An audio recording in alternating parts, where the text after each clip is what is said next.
Hi, Micaela. So excited to have you on today. Please introduce yourself and tell us a little bit more about who you are and what you desire to do in this lifetime or anything that comes up. Awesome. Well, my name is Micaela Vargas, and I'm from Chicago, Illinois, born and raised on the South Side.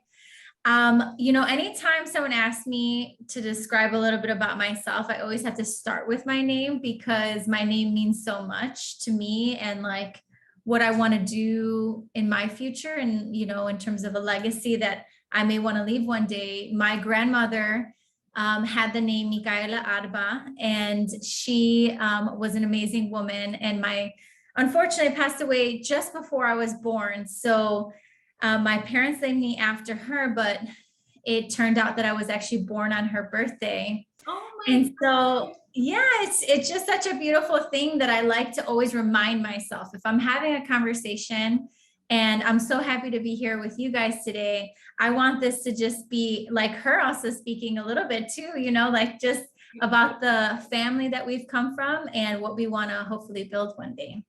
Most Oh my definitely feel God. that. That's amazing. What a beautiful story. And that's so beautiful. Like in a way, we're big on like honoring our ancestors as well. So that's just amazing. Yeah. And the Yeah. fact that you were born on the same day as her, it's like that's not a coincidence. No, there is no coincidences. And I'll be honest, it wasn't until you and I met and I started to learn a little bit more from the women in our group. We can kind of talk about that a little bit, but that I didn't understand what it meant to really honor your ancestors and just kind of like just giving gratitude for the path that they've laid before us. I never took a moment to just sit there. I always had my spiritual connection, but never one that, included my ancestors. And it's been a practice that I've incorporated the past year of just looking back and honoring them. And I like threefold have just been so much more connected just to my purpose, but also to my family and the things that I want to do with them. Oh my God, that's so beautiful. Wow. Yeah, that's exactly what we wish to also inspire in others because I mean, how much more beauty will there be if there's all these people alongside us that are working for honor of our predecessors, like it's gonna be, I mean, that's almost a utopia or an ideal situation that I love to dream about, and I feel very significantly I can see that radiating from you. So that's amazing. I love that. That's so awesome to hear that it's funny when we talk about like even kind of radiating energy, every single time I talk about her, this is how I get, like, I start to smile. And she had 12 children in Mexico and Durango. And, and one by one, they started coming to America. And it was the youngest of her children that brought her to Chicago. My father, he had polio at the time, which is now post polio. And it was right before the vaccine was created. And so they needed to come for health reasons. And my great uncle and her came and laid roots in Chicago on the West Side. And so it was really kind of something that I take a lot of joy in talking about, and the roots that we set in the neighborhood in the community that I grew up in. I'd love to tell you more about it, but just really it's one of journey, but also one of great progress that they've made in this city and in our family. Well, yeah, absolutely. I mean, Yes. if you would love to share, we would love to know. This is who we want to know is Micaela. So I'm sure that's the foundation. That's the building blocks of the beginning. Yeah, and we're big on community. I mean, we're in Central California, what's known as Bakersfield. We were raised here. I was actually from Mexico, but raised in Bakersfield. And there's this big sense of like wanting to do right by our community and like expand the consciousness of our community as well. Like be able to bring in, whether that's through bringing in resources or, just like telling them, hey, this idea. So I can already see just by like learning from you a little bit, and your most recent podcast episode too, with what was his name? Yeah, it was Plural. It's a great Latino podcast, just really around professionalism and like how Latinos and people of color enter the workplace and find themselves needing to conform. But, the spin that he takes on this podcast, which is a wonderful one, is that you can show up authentically in every single way, and you're 10 times more powerful and effective if you were to conform. Like, he talks about like dreads or facial hair, or like, curly hair versus straight hair. I used to straighten my hair all the time because I was like, like curly hair just is more frizzy and it's all over the place. It's less professional. And I'm like, you know what? At the end of the day, like, this is my natural hair color. I mean, my natural hair pattern. So I want to wear it as such. So, that was something that I really enjoyed talking to him about.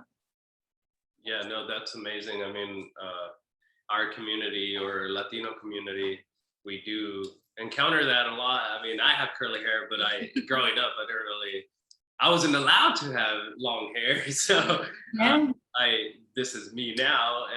But I would see a lot of the ladies having to do the same as you did, which is straighten the hair, almost like having to fit in a certain cookie cut shape that everybody says is okay to be, or that's who you have to be if you want to be okay. And it's such, I don't know, such a box, such a way of controlling, I feel. And it's, how can you be authentic looking or being like and saying like everybody else? It's exactly like killing you, baking you from the inside out. And oh my goodness, you couldn't be more spot on. It was funny. It's not until I met my partner, and sometimes the opposites really do attract. Like, I had this insane ability, like this need to fit in. And I noticed that. It was so funny. I was, my parents are moving, and they gave me the box that like has all my old like yearbooks and stuff like that. And I wrote a lot to myself in the younger years, like just in journals and stuff.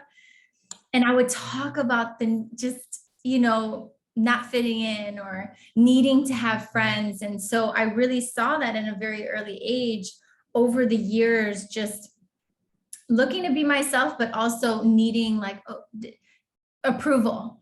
And it wasn't until I met my partner who like could care less what anybody thinks. Like, it is like the live action form of like some relationships that I really look up to, like yours. That's like, oh my God, he's just so free to express himself, free to like show up so authentically, and people just gravitate. And the people who don't. Like, that's the point of it. And that's what I was like, you know what, this is something that I need to be doing on a day-to-day basis. That's awesome. Yeah, I mean, she points at me, but I was thinking her. I was like, she inspired me to be even more of the weird and the crazy and the do all this. You say that, but he was voted class clown in high school. Come on, that can give you an insight. Yeah, post like 3 years of her. And I don't know if you can relate, Micaela, but as a Latino woman, like growing up in a certain, like maybe like not the best circumstance, right? You kind of go down the path of being like both extremes, as I heard in your last interview. You were kind of going down the wrong path, and then you kind of fell out of it. Your parents helped you kind of get back in, I guess, venture a new path. And that was something similar with me as well. I was like junior high, I was a pothead, I was like completely lost. And I remember it was just because it was around my environment, like my siblings and older cousins, like they were kind of in that path of like gangsters and like doing things that maybe they weren't supposed to. And so it was easy for me to be like, oh, well, that's what they're doing. But then like I had this just like inner knowing, like right before I started high school, that that really wasn't gonna serve me. So I went kind of to the extreme and started being super like almost conservative in the sense where I was like very like kind of sheltering myself. My parents didn't have to do that for me. And just like meeting him, he was like a crazy skater boy and funny. And I don't know, it kind of opened me up in a sense. So if you want to share a little bit more, because I know you can relate to some, being on the both extremes of the spectrum. Yeah. So, it's so funny when you say, that you really kind of did that for yourself. I knew people that were able to do that, like have some kind of epiphany moment, like whether it be really young or just say, I want to do X, Y, and Z and have that, I guess, goal in mind and go after it. I found, it was really interlaced with this. Okay, this is the best way I know how to describe it. When you have your intuition and you're constantly denying it, right? Like when I was younger and in high school, especially, I would say this particular thing to myself where I would say, your gut is always wrong, choose the opposite. And it got so ingrained in me where I would legitimately ignore my body and the signals and my intuition. And so I would end up in circumstances, and the circumstance that we were talking about in that prior podcast was in high school. I got into the wrong group and really just started kind of wanting to fit in and denying my intuition, denying these little nudges that I would consistently get. And I ended up in a situation where I lied to my mother. I decided I wanted to go hang out with my, local friends, now gangbangers on the south side of Chicago. And unfortunately, a white van came up and shot one of my friends 5 times in front of me. And I hadn't ever experienced that cataclysmic moment. And it wasn't until like my gut was like,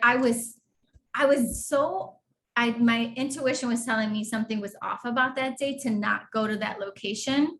And I was like, it was innate to deny my intuition. And I think I was really kind of taught that. And not that my family meant to, but you ever like don't want to go hug that one Theo, but your, mom and dad are like, well, it's proper, like go say hi to your family member, like don't be rude, And I was just, it's just something you're taught, especially in Latino and minority families, to just consistently deny your gut. And that's something that I had to really work on. And I didn't start working on it until the past like 3 years, to be honest. So it's been I'm 31 now. So, oh, you're on mute. Yeah, I'm mute. Oh, I was saying I can definitely relate to that too. My parents are Mexican and I'm a first generation Latino, so it's been a lot of that, just pleasing our authority figures and pretty much folding to whatever they say they want and not listening to what's coming from within, surging and wanting to play or wanting to add or talk or be heard, and none of that. Yeah, feelings not being validated because that's just not a normal thing in that family structure, And it's funny because like our whole thing too, even being like entrepreneurs seeking this, it's funny because both my parents were actually entrepreneurial, very entrepreneurial spirited, started their own business, but it failed drastically in Mexico. And that's what brought them to the US.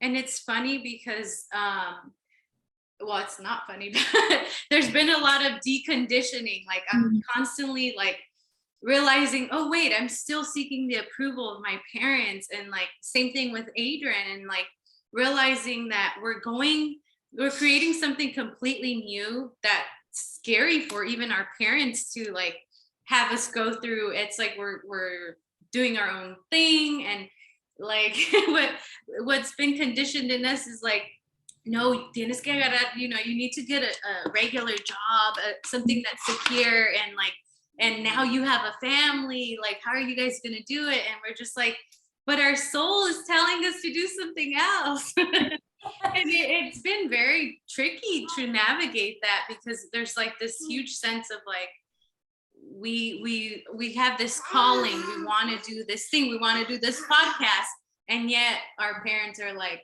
but you guys have a family now, and like and yes, there are certain responsibilities that we know we must comply with. Of course, you know, raising a family, and there's obviously the financial aspect of like, hey, there's things to get paid and our children need to eat, right? But how do you feel like, because I know you're an entrepreneur as well, how have you been able to successfully navigate this, like pursuing your own thing, I guess going against what maybe your parents might have had planned for you, or their ideal version of the path for Micaela? So the one thing I had innately ingrained in me was that I always had this like huge ambition. Like in my mind, I was a constant like needing to level up. And that was, you know, I think after a while I learned, you know what, Mika, like that may not be the best thing either. Like you're not enjoying your accomplishments either. So like there is a bit of like a balance that I had to strike, but it was this constant like need to go get, right? And what I found was that the 9 to 5 structure didn't really work well with my mind. And so I'm like, you know, I'm not very productive in the afternoons. Like I find that I totally teeter off, and I get, those tend to be like my needing puzzles or painting, or needing to do like something a little more tactical, or talking even is very helpful. So, and my best writing work happens in the morning. But of course, like you're working in a 9 to 5 in a company structure. I was at the time, I always knew I wanted to be in government, and I had or in business of some sort, like a combination of the two. And in college, that's when I really struck up the desire to become a diplomat. So I wanted to go and get my degree in international relations, which I did. I ended up getting a fellowship to do public affairs and international relations at Carnegie Mellon. And I did that. And I was supposed to go on to master's school. And I realized, you know, I think I need some actual practical work. Let me go work for the city or the state or the county. And that's what I did in Chicago. I worked for the mayor's office. And I realized, okay, you know, this is me putting in my time. I had to learn the skills. I learned the skills I did that for about 5.5 years, where I did policy work at the county and at the city. And I was like, you know, I have enough. I lacked a lot of self-confidence, but the one thing I did not lack confidence was my ambition. Like if I needed to get it done, I would, like, everything was Googleable to me. If there was a task in front of me, like I could accomplish it. And I was very sure of myself when I did show up. And so I just kind of convinced people that, hey, I think she could do it. Let's give her a shot. Even though inside I'm like shitting bricks, pardon my language. But yeah, you know, it's like, okay, I had this, you know, ability to pretend like I knew what I was doing. And so I said, I had this opportunity to take a contract, and contract work is interesting. You eat what you kill, right? Like I had one contract. You never want to have all your eggs in one basket. And it was in political work. It was doing campaigns and things that I was interested in. So I was like, let me take the risk, because I always knew one thing: there was no gain without risk. And I'm an eternal student. Like I'm constantly reading podcasts, listening, you know, talking to people, getting coffees with people. And everything that people had in common, if they were entrepreneurs, is that they knew how to take calculated risks. And I knew, like, if I could, I was living with my parents at the time, like there was really I had no children, I had no house, like I was pretty set up. So my mother was the one who told me, like, I don't understand, like, go find a job 9 to 5. And I remember she was actually the one that inadvertently motivated me to go fight for that first contract. And I think she has a spirit that is so beautiful, where she's forceful. She knows what she wants. But I learned that, okay, she's just trying to protect me. Like, that's all she knows. Her and my father knew business could be risky. They were born in the age where you needed to be able to just have a 401k and, have that stability. Like, house sales were what they were back in the day, but now they're not, right? So like, you can take more of that populated risks. So overall, but the main thing that I found in my entrepreneurial efforts was that building relationships is what I was good at. And that's the number one thing that you needed in client work. And so I just found that I just made good relationships, and I kept them, and I knew how to cultivate them. And that's what I stuck to over the years. And it's been, working out, and I love what I do. I love the flexibility that I can give to my clients. Wow, that's amazing. It sounds like, or it seems like I'm sure you would agree that you want to empower people and give the voice back to people, as a lot of people that get into the work of being a representative or being in politics, that's the goal that people want to achieve.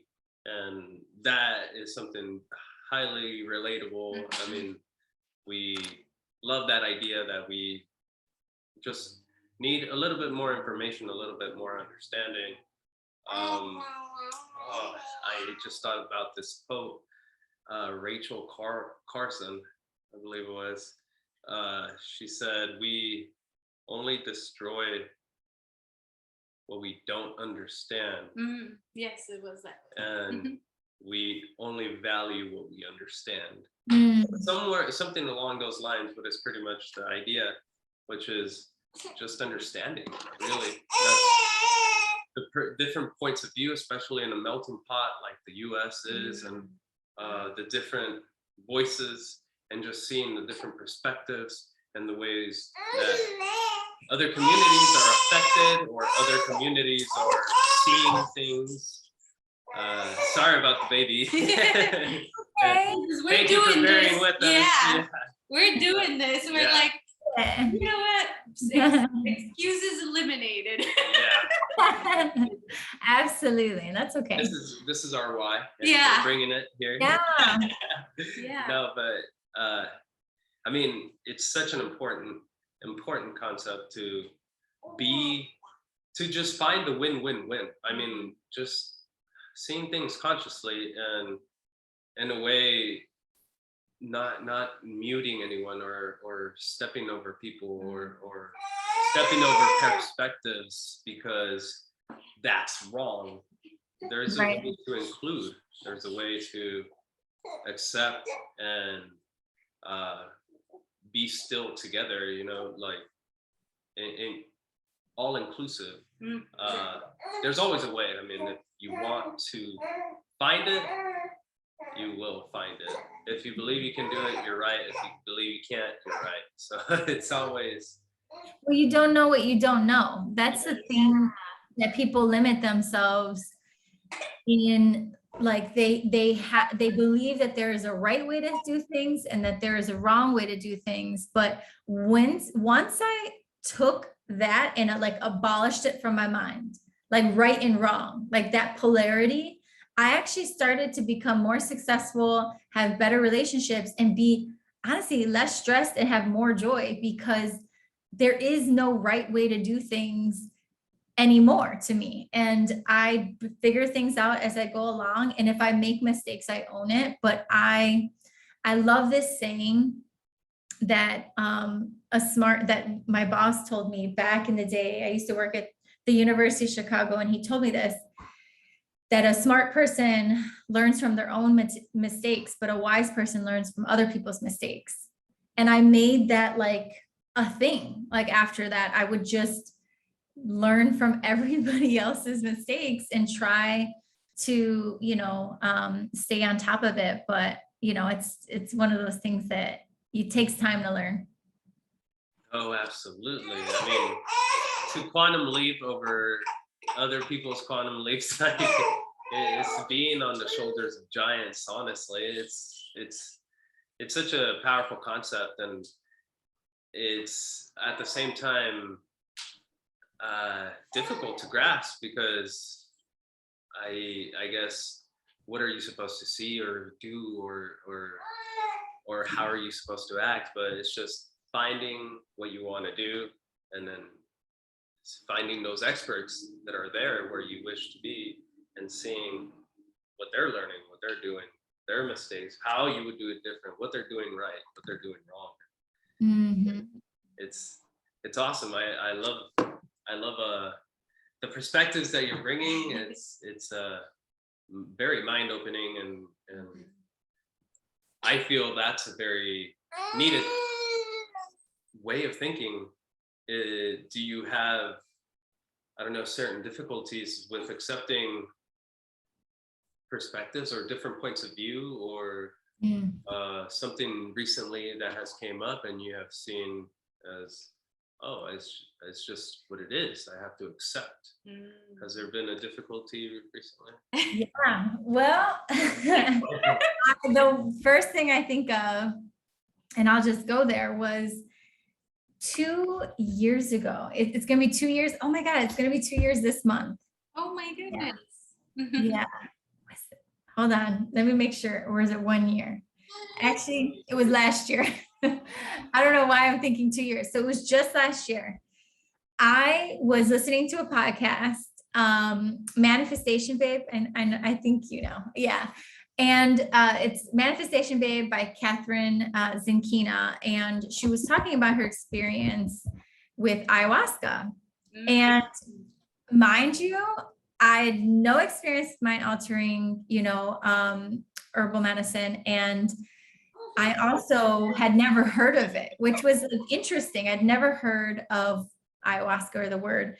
And I was going through this really interesting transition in my life. I had met my new partner, and I was really making sure that I wasn't ruining a good thing by my old habits. And because I wasn't perfect whatsoever. And I was really just trying to work through things in therapy. And so I'm listening to this podcast, and she talks about her experience of going to a place called Rhythmia in Costa Rica. And when she was like 3-part episode, and I listened to the entire thing through, and I felt so like connected to this idea of what she had experienced is exactly what I needed. It was like right time, right moment of my life. I called the place, and they had one availability, and it was around my birthday last year. It was in a few months. I called in May, if I'm not mistaken. They had one availability in August that year. And I booked it immediately, like put the money down in full, like no refunds. Is this Rhythmia? Is this Rhythmia? Oh my God. Sorry, Yeah. I stepped away. But you want to know something funny is that Adrian and I, first of all, this guy, he's journeyed in various different plant medicines early on. And so for our honeymoon back in 2013, he actually was able to source those, what is considered ayahuasca, though our experience, we did it with mindfulness and like, gratitude towards the plant because it's a spirit. Ultimately, we did a lot of research, and then we had it like a little sacred ritual ceremony for our honeymoon, though we didn't have any I guess what you would say like the mind altering effect, or the hallucinations. But we did purge. Yeah. Both of them purged. Yes. And and then we just completely knocked out. So it's funny. Interesting. Okay. Years later, because of Miss Zinkina as well, I was doing some of her manifestation courses at the time, and like really through her learning through her experience that she shared about her own ayahuasca journey, we were like, you know what? We should make this happen. Let's try to manifest an ayahuasca journey. And we were grateful. We were able to connect with certain people and have this sacred 3-day ceremony in 2020. So it's funny that we both, you know, she just definitely activated something in all of us. And not to say that it's for everyone, right? No. Everyone has to do their own research, but it's very, very opening, mind opening. Just, it's in a sense kind of reconnects you to your purpose and your why. If you're lucky, I guess. Not everyone has the same experiences, and that, once again, you know, everyone should take it upon themselves to do the research and, like, you know, learn if that's the path you want to seek, and also do it with intention, and which sounds like you did, right? And so, oh yeah, I prepared a little bit more on that. I mean, yeah. Well, the original question was like, what was you to grasp? Oh, okay. it was interesting because so it was a 4-day ceremony. It took place over 4 days. So 4 different times I was able to encounter ayahuasca. And it was in this beautiful place. It's like a resort, but like a spiritual one. It had the lineage of ayahuasca, like distributors, like the people the individuals that make it have been trained by specific people that, you know, basically grew up in tribes in Colombia and other places in Latin America that this plant comes from. It is wholly owned by our people. And it was beautiful that this community honored that and only worked with individuals that really had experience doing it. They had actual group like sessions during the day to really dive into what you experienced the night before. So it was a guided experience that was very beautiful. But back to your question of like this question that you have been posed with, that like, I honestly felt like it was a bit of a slap in the face, because what I was grappling with, you know, all the intentions that I wrote down and I put it into, like, you know, every time that I worked, that I took the medicine was, you know, what is my purpose? What am I doing wrong? Like, I was so hard on myself, like incredibly hard. It was so, I'll tell you this short snippet and we can go into more detail if you'd like, but the first ceremony, usually ayahuasca takes about 30 minutes to kick in. And obviously I'm in a group and we all have our individual spaces, but 10 minutes in, I'm obviously crying, but I'm like, I'm doing this wrong. I'm clearly doing this wrong. Everybody else is having like whatever else experience. And so I go up to the shaman, to one of the individuals that was actually helping. And I was like, I'm like crying and I'm like so scared. It was like the little girl in me had come out and I was trying to seek somebody's approval. Like in that moment, I was like, see, I'm like doing this wrong. Like, this is not. And and she looks at me, I'll never forget this. And she goes, oh, honey, you're so hard on yourself. It hadn't even started. Okay. And 4 days later, of course, I'm like, you know what? I think the trick to this is to let go. And I finally did. And I had like a beautiful experience right at the end. It was tough in the beginning, but the shaman had asked me, or, you know, we were in the group and he's like, when you stop asking what is right and wrong is when you will understand that is the point, you know, that's life and that's the beauty of it. And things start to come to you way more than if you were to put whatever you needed in a box. And that was the huge slap in the face to answer your question, that I now take into every decision. And, you know, now understand that there is no reason why I need to put things in a box, and that I can let things be exactly how they are. And that's exactly how they should be. Oh, that sounds glorious. That's amazing. What a beautiful trip you took us on. It's I totally see that. yeah, it's just, I don't even know where to begin. There's just so much coming up to me because we took the 3-day journey or the 3-night journey retreat, and that was absolutely, I mean, just mind altering, and then seeing what we had been, or what I had been ignoring, this calling or this healing through empowering others that is significant to me, and finding the strength, not in being strong, but in allowing and being vulnerable, and just being outside of that box of normalcy, or the box of how things should be.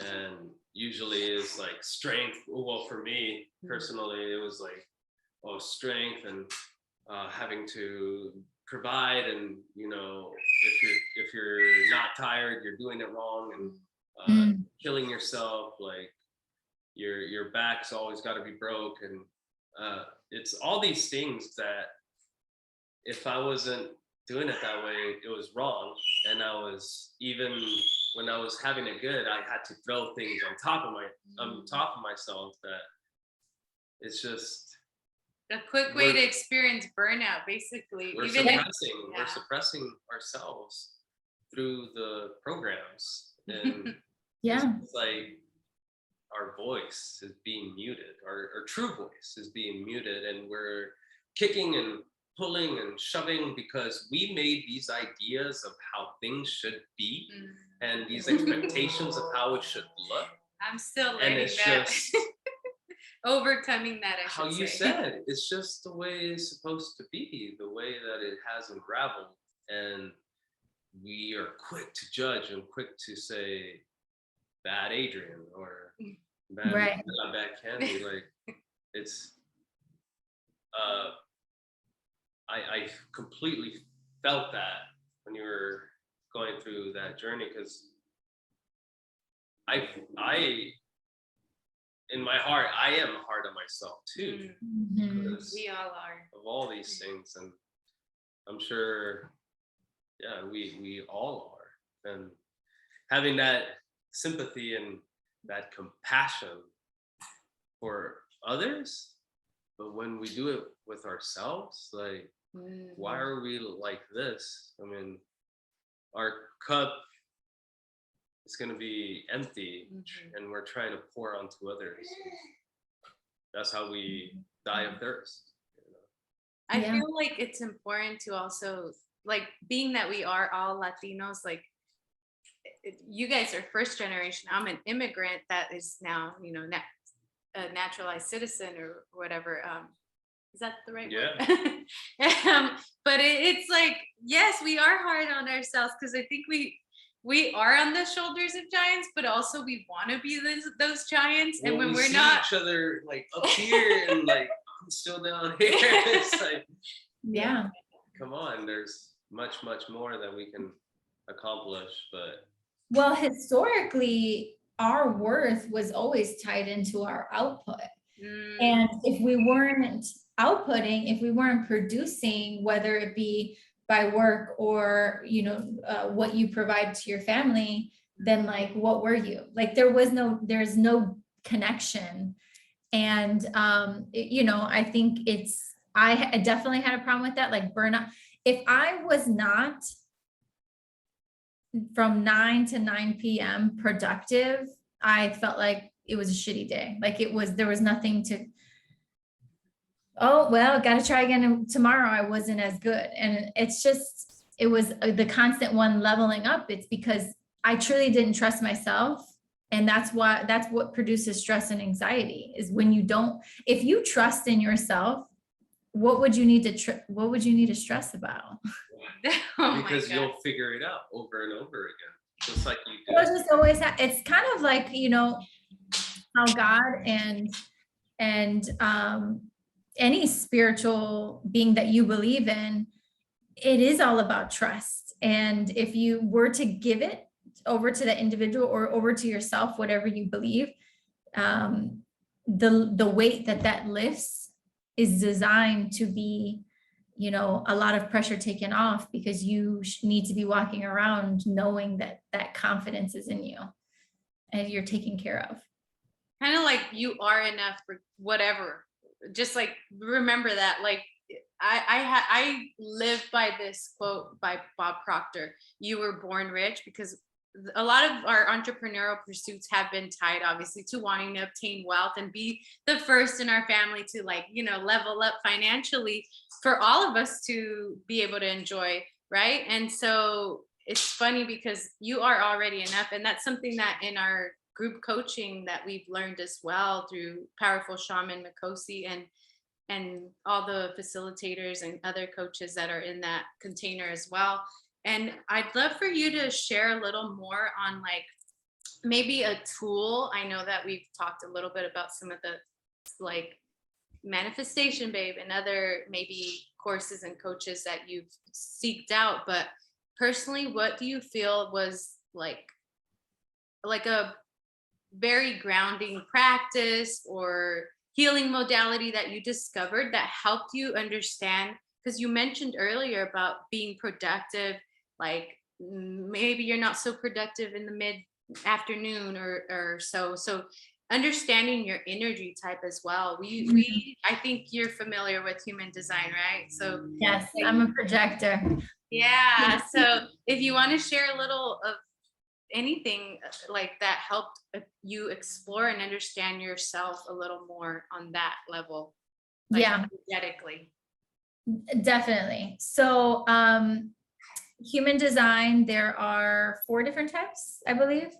Yeah, Yes. 4 plus like a half, say, you know, the manifest generators. Oh yeah, But the projectors, what they're here to do is to teach, right? Like, so we're here to make things efficient. And that is literally like my entire life. I when I'm driving, I'm like, okay, I can take this street and make it 1 minute less. I'm always like, what's the most efficient way to do this? And my partner is a manifester. So he's like the big ideas. And so this is me all day. Oh, my thing turned off. Anyways, I'm all day in the beginning of our relationship. I'm like, okay, this is how you do this. This is how you do that. This is how you do that. And people aren't interested in what projectors have to say unless they're invited to do so, right? So I would feel so aligned when somebody said, hey, how do you do X, Y, and Z? And then I can tell them what I've experienced. And basically I was invited into that conversation. But when I'm trying to project, when I'm trying to make things, when I'm basically giving it unsolicited advice and it goes unheard, it actually drains me even more than if I were to say nothing and do nothing. And so I was finding I was giving unsolicited advice all over the place, like my friends, and we're guilty of that still.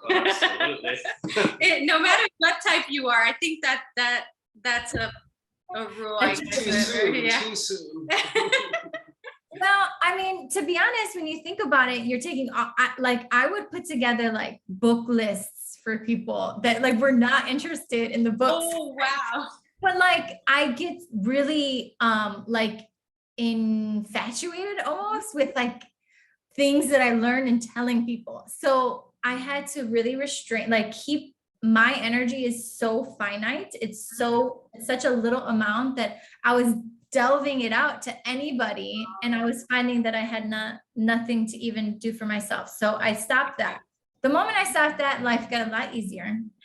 Oh my goodness. I started believing that life doesn't have to be hard. It actually can be very easy. And if I just make decisions based on my intuition sooner, because this is what I would do. I would deny my intuition and what I actually wanted for months, years, whatever. And then I would end up making the same decision that I was going to anyways, but it was way harder. It was with way more casualties. So I'm like, so now I make, like, if I don't feel good about something, I have to say no. Like, it's not because I don't Like sometimes I really want to. It's like, no, in the long run, you'll be happier and I'll be happier. And then the one other thing, I have so many things. You have to figure out if you're a visual person. I'm like a visual manifestor. Like that board behind you gives me so much joy. Oh, okay. Because The for board- some people, it will be the opposite.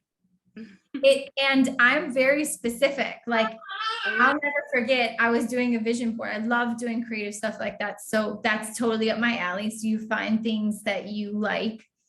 And I turned the page because I was thinking I have to have a financial goal. Yeah. And this is the first vision board I ever made. And I had a vision board party because that's also what I Oh, love to I love that. And so I love to host, and I had my friends over and I got a bunch of, boards and magazines and glue and stuff. And I turned the page and right across the page was $25 million. Ooh. And so I took that as like, this is my first vision board I ever made. That was my first financial goal, a very hefty one. And to be honest, I felt so good about it. I was so specific. Like every year, I think 25 million. Like I never get off of that number. I love a very specific house. Ooh. And this apartment that I'm sitting in right now, I had saw it in my mind, saw it in a picture, wanted it so badly. I focused everything on that one thing. I even did hypnosis around it. Oh, hypnosis is like the best thing I ever found in the past 2 years. That's a great tool. I think people should really look. I actually found it through my therapist, a hypnosis, but you can do self-hypnosis, and it is something I've explored with Manifestation Babe. And, I'm happy to kind of share resources because there's plenty out there, but Yes, please do. So that yeah, when you can go into your psyche and start to really reshape negative limiting beliefs. I started to like visualize myself in this apartment. Oh my God. I'm going to tell this quick story because it was January like 1st, let's just say I did my vision board. It was like give or take a few days of this year. And I had saw this apartment while driving on the expressway. I saw the building and I was really struck by the building. And then I ignored it. Of course. And then I'm driving again and I see this building on the horizon and I ignore it. And then the third time my boyfriend's in the car and I said, drive to that building. And so he follows the streets and it's not that far from the current house that I was living in. Now, mind you, I loved my apartment. Like I had actually thought I was going to die there. So like I never wanted to live there and like leave. But like I needed the level up. There was like something calling me to this building. And long story short, I looked it up and it was fully booked. Like there was no openings. There hadn't been openings in that year for the unit that I wanted. A 2-bedroom. I wanted a corner unit. It needed to be above a certain floor height. And they wouldn't even show me the apartment, like an example apartment, because they were booked out. And then finally I ended up getting a tour somehow within that next month. We went and saw it and there was like, well, you saw it, but there's no openings. So just be warned. And I'm like, no. Like I was so confident. We went home that same day. That was at 2:30. And at 4:30, we got an email saying that they were going to have a move out for the exact unit that we wanted. Oh my God. And it had the exact view that I had put on my vision board. Like I'm a very specific manifestor. You have to just know if that doesn't feel good to you, like you don't know what view you want, like you don't have to, like just have that feeling. Maybe you might feel more into it. And so that was my story. And now we've been here. And to be honest, there was a reason why my life was calling me into this space because, I'll have an announcement soon in the next month or a couple months, but that needed to take place here in this space. You're giving me chills. And Candy, you know about it, but just alone, the person that you have, your higher self in a sense, like I like to believe they're always calling us to pretty much level up regardless of circumstance, regardless of what that's not attainable right now, or that's scary. You know, the logical brain will try to like talk you out of certain things, and like it's shown up sure enough over and over again. And like you said, it can be easy or it can be difficult. It's all in the mind, really. Yeah, it's showing up for yourself, showing up for your own goals, your own desires. I feel like people show up for other people all the time. Like they Absolutely. show up for their bosses. They will not take a vacation because their boss will be upset, or or their team needs them or something like that. But like your desires are they are much needed in your life. Like if you don't have them, you're denying yourself of a wonderful thing. And I just stopped doing that. And I was like, everything I want, I'm going to have. Oh my God, I love that. And you know, it's so important too. I know Tiffany, who's also in our container, shared that there was a powerful quote that I think her husband's coach shared, or I think it was from a Buddhist, but there's like more repercussions if you don't like, basically that whole analogy, once again, it's better for you to say no if you don't feel it's aligned. Like even this interview, you could have said no if you're like, no, you know, and I would have totally respected that. It's very difficult for others to comprehend, like you said, maybe they're tied to a boss where it's like, no, wait, I gotta take some time for myself, for my mental sanity, and or even just to go out and explore and enjoy this new calling, you know. And a lot of times you feel that like polarity of like, oh, but so and so, my boss or my family, what are they gonna say? And so it sounds like you've been able to pretty much learn how to like honor yourself and honor what you desire to do. Like you said, I want to be able to experience all my desires. Full circle. You have Yeah. surrendered to the unknown of your gut, or the knowing of your gut. Mhm. And it's unknown up here, but you're listening to what's loudest, and that's that. Yeah. I'm like, there had to be a reason why this building, out of all the buildings in Chicago, Illinois, was like, I was like, there was something in I honestly felt it in my chest. And Oh my goodness. you know, at the end of it, I do have, you know, physical like reactions when I do desire something. I'm like I get instant joy.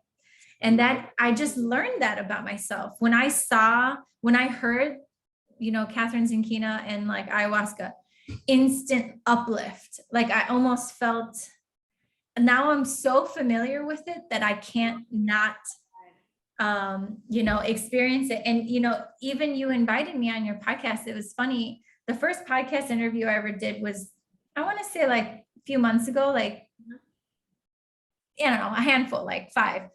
And I liked it a lot. Like I just love chatting with people.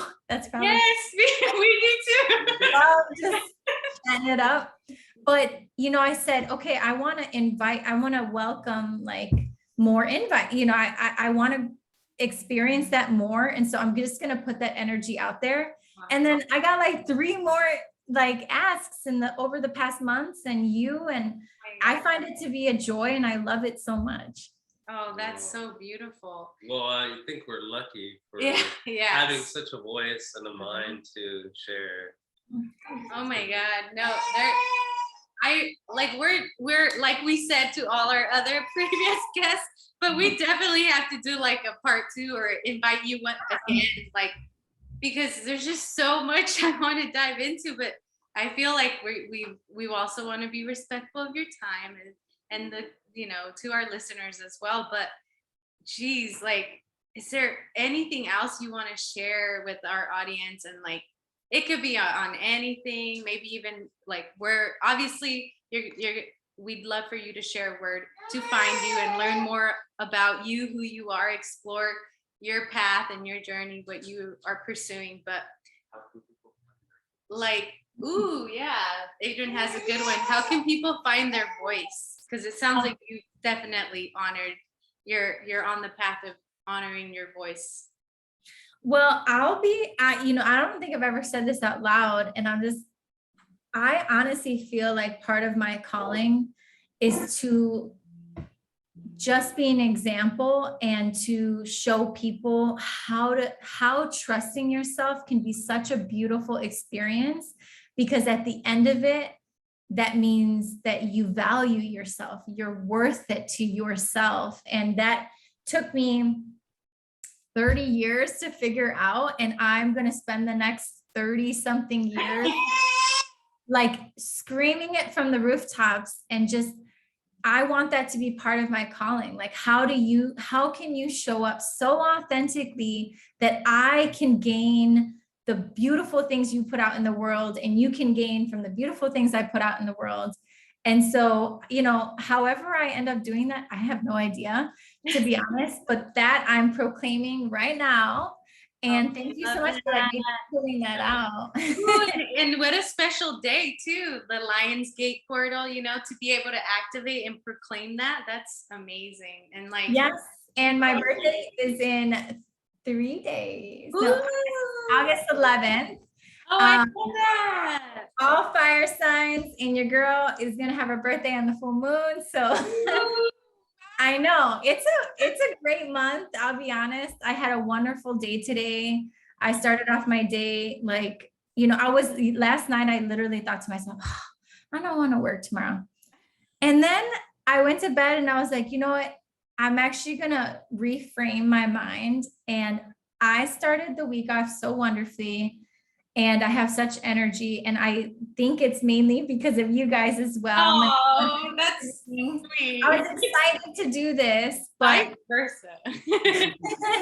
but what I'll end on and just saying, like, the finding your voice piece is an art form designed for every single person, and there is no prescription. You can only learn how other people have done it, and then find what feels good for you and try different things. I mean, I literally tried ayahuasca and I loved it. And I went out of my comfort zone, and I just kept experiencing new things. And now I can't even recognize myself, honestly. Oh, that's so beautiful. Who I used to be. And so, yeah, people can find me on Instagram at Ella Alba. It's ELAALBA. And that's really all the platform. I don't have a website or nothing. It's just me there. Beautiful. And then you're also very fashionable. And so I feel like we share that too, of like being the tastemakers. I don't know if that's actually even in your profile, your human design. Might be. I'm curious. But yeah, I'll send you a link that you can look it up. But yeah, let me know. Thank you so much for coming on today. And we're so grateful that you were able to. I'd like to believe all our conversations are so powerful and special, and they really ignite, activations in all of us. So I'm so happy we got to have you on today. And geez, we're definitely gonna have you on it once again. And like, thanks so much for also being patient with us while we manage this craziness. That's a beautiful, honestly, you guys are showing up authentically to you guys. And when that happens, like there is no disruption. There really isn't. So I love you guys very much. Thank you so much for having me on, and I will definitely be for part 2 down. Yes. Yes, dive in a little more. Thank you. Yes. Thank you guys.